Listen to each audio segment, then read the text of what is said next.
Hey everyone! Hope you're all doing alright today. We're jumping into Matric English, Lesson 1, Subject-Verb Agreement. Subject-verb agreement means the verb must match its subject in number and person. A singular subject takes a singular verb, a plural subject takes a plural verb. Basic rules. With a singular subject, the present tense verb usually takes s, he plays. With a plural subject, it does not, they play. The pronoun I and you take plural form verbs I go, you go. Special cases. Two subjects join by and take a plural verb. Ollie and Sarah are here. Subjects joined by or / nor take a verb that agrees with the nearer subject. Collective nouns team, family, usually take a singular verb when acting as one unit. Uncountable nouns, water, information, take a singular verb.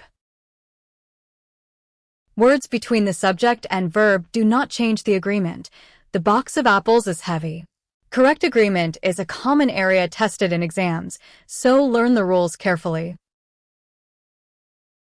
This topic should be prepared at 3 levels: recognition, accurate use, and explanation. Recognition means identifying the relevant form or idea in a fresh sentence or passage. Accurate use means producing an example that follows the rule and fits its context. Explanation means stating why that form is correct instead of merely naming it. For times subject-verb agreement times, begin by learning the key terms in the lesson, but connect every term with an example. A definition without an example is easily forgotten. An example without a rule can lead to guessing. When answering an objective item, read the complete sentence before choosing an option. Look for grammatical signals, relationships between words, time markers, punctuation, tone, or textual evidence.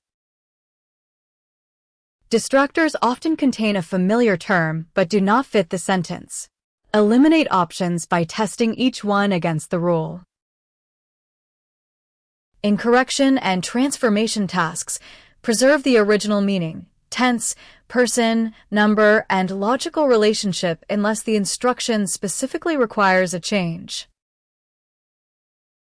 Make a 3-column revision chart headed times term or rule times example times, and times reason times.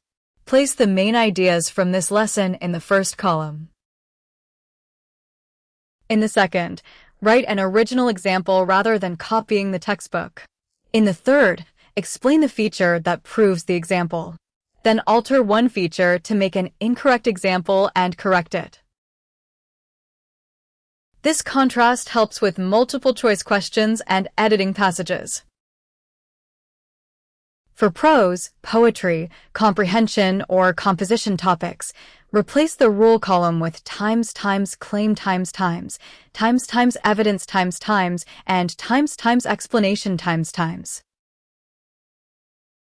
A strong literature answer names the theme or technique, refers to a relevant event, image, word, or character action, and explains how that evidence supports the claim.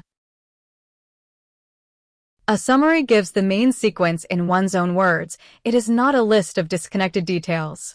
A paraphrase restates the given lines faithfully without adding a new moral.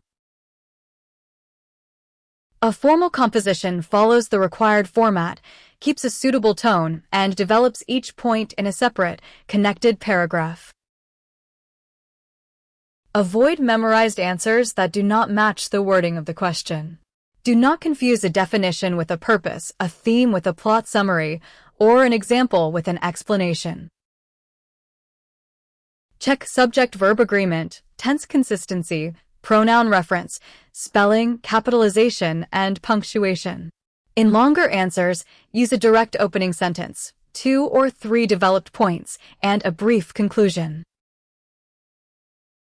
Underline command words such as times identify times differentiate times explain times transform times, and times justify times because each requires a different response.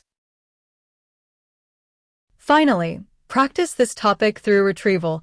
Close the lesson, write 5 key points, create 2 examples, and explain 1 common error. Compare your work with the lesson, correct it in another color, and repeat after a day.